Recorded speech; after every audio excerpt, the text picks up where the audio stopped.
Hi, my name's Tim Duke with Premier Detailing, located here in Orem, Utah, and I'm going to show you how to clean a show car.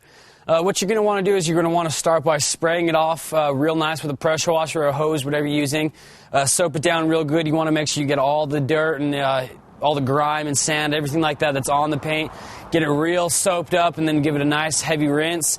And then once you're done rinsing, I'd recommend using a regular cotton terry towel. Just turning the towel often to make sure you're not scratching anything in as you dry.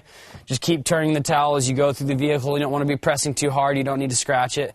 And then when you're done, I would recommend using a high, kind of like a spray wax or a surface gloss.